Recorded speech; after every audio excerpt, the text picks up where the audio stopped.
Graças, Pais amados, estamos aqui para meditarmos em mais um texto da Palavra do Senhor. Está no Evangelho de Marcos, capítulo 11, do versículo 15 ao versículo 19. A purificação do templo. Estaremos meditando nesse momento esse texto que fala que Jesus ele entra em Jerusalém, né? E ali ele vê que a religiosidade de Jerusalém, né, estava totalmente complicada. E um dos aspectos era realmente não tratar a questão religiosa de forma correta, né? De forma correta. Então aqui Jesus nesse texto aqui, você pensa assim, talvez quando nós lemos esse texto, Jesus perdeu a paciência, né? Tipo, chutou a porta, né? Chutou a porta.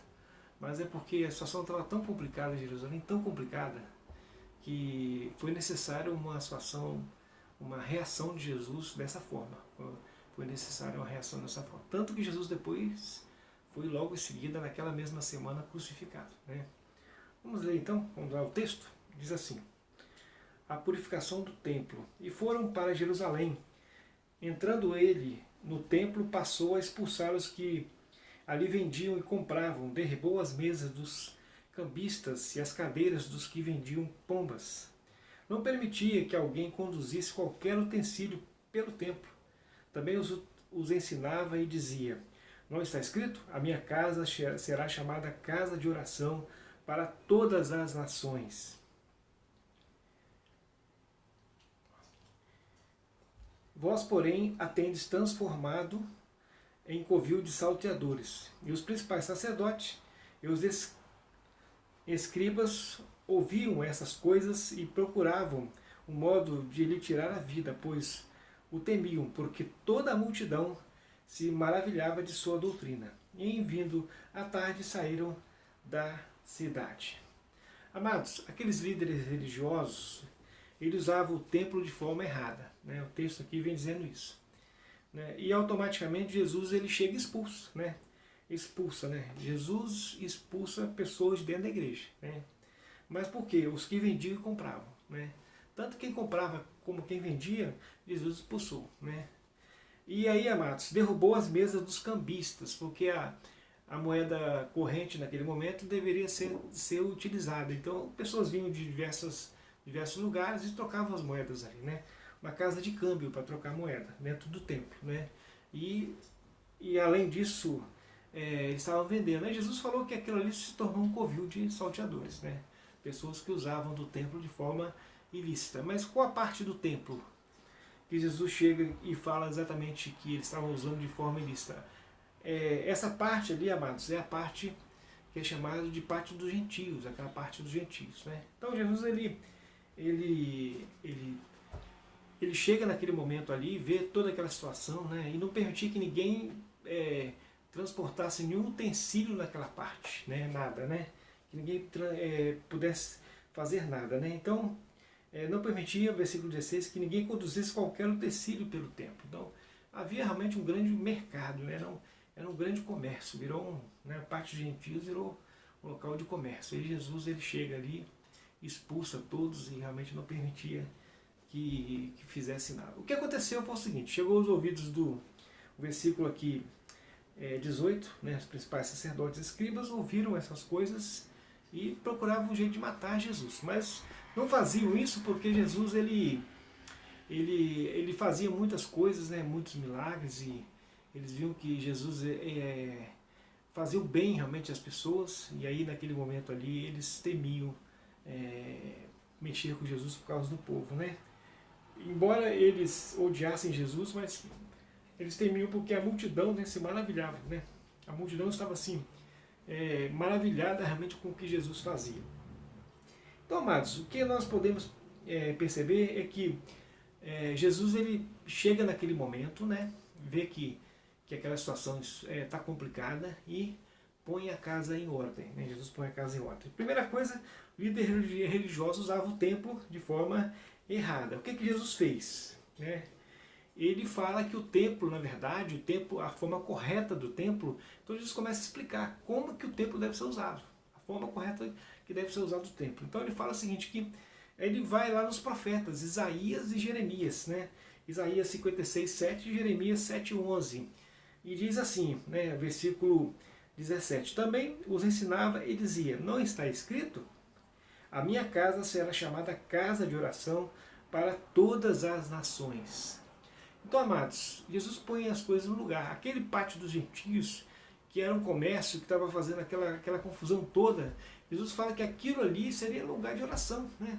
Lugar das pessoas chegarem e depositar as suas orações diante do Senhor, lugar de comunhão, de meditação, local de meditação na palavra, e eles tinham transformado aquilo num convívio de salteadores. Então Jesus fala que aquele local, a casa dele é casa de oração para todas as nações.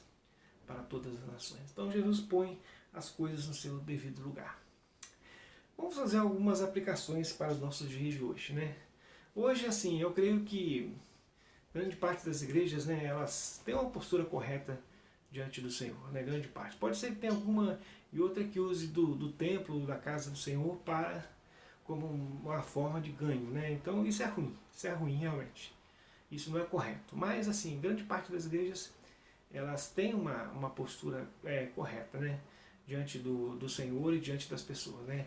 Local onde as pessoas vão lá e vão nos templos e se colocam diante do Senhor, né? Amados, só que hoje nós somos impedidos de ir à igreja, né? E porque com a questão que está vindo da pandemia, realmente nós estamos nas nossas casas, né? Então, qual a ideia que nós podemos pensar disso aqui, né? Porque a igreja tem que ser bênção para as famílias, para as nações, para as casas, né? A igreja não deixar de caminhar. E é interessante que Jesus ele morre, né? Ressuscita, os discípulos vão para Jerusalém, ficam ali, aí houve a descida do Espírito Santo, e eles não usaram do templo, né? Eles não usaram basicamente do templo. E eles passaram a ir de casa em casa. A igreja passou a ir para a casa das pessoas, né? A igreja passou a ser mais itinerante, né? E embora Jesus ele valorizasse, né? Ele estava valorizando o local do templo, né? Que é importante, realmente importante. Mas com a questão de uma impossibilidade, a alternativa ela foi necessário e a igreja caminhou. E a igreja expandiu naquele período. A igreja expandiu naquele período por causa desse caminho alternativo. Talvez hoje nós estamos vivendo um caminho alternativo, né?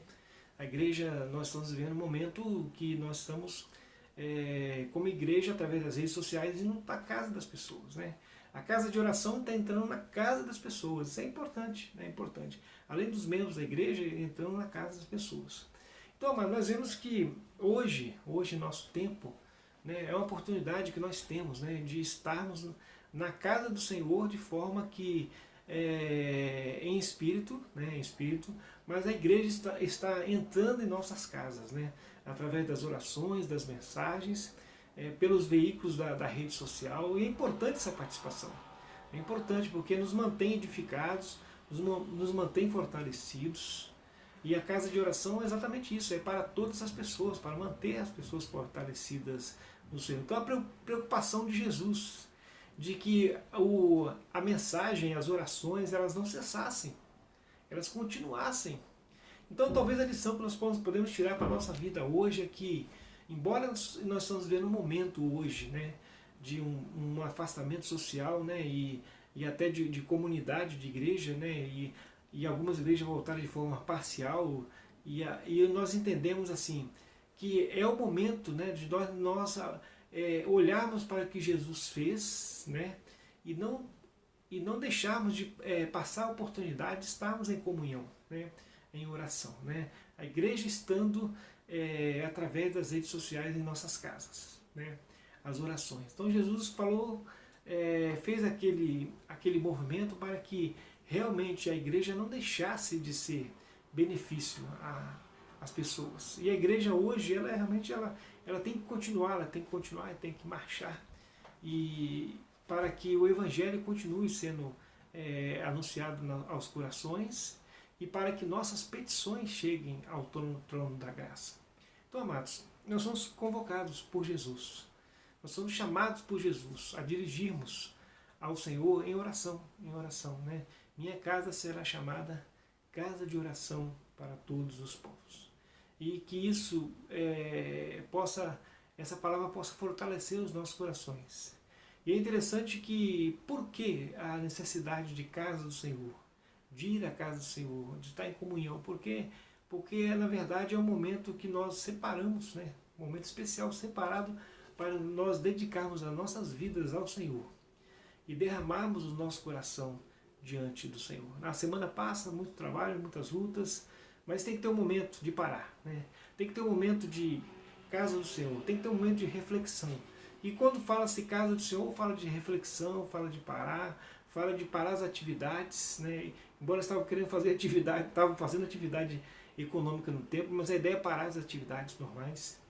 E aí, amados, é nossa oração, nós e Deus, na casa do Senhor. Hoje a casa do Senhor, ela tem as redes sociais, né? Hoje a casa do Senhor, ela tem uma série de aportes interessantes e importantes para nós hoje. Que você esteja fortalecido e que cada um de nós não possamos nunca esquecer de que a casa do Senhor é casa de oração, casa de oração.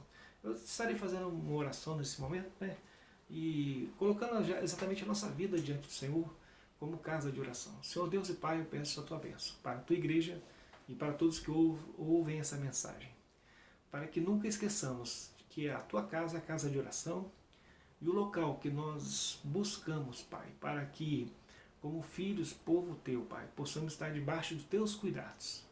Que sempre é o local que derramamos nossos corações, fazemos nossas petições e nossas gratidões. Aquilo que nós agradecemos pelas bênçãos recebidas.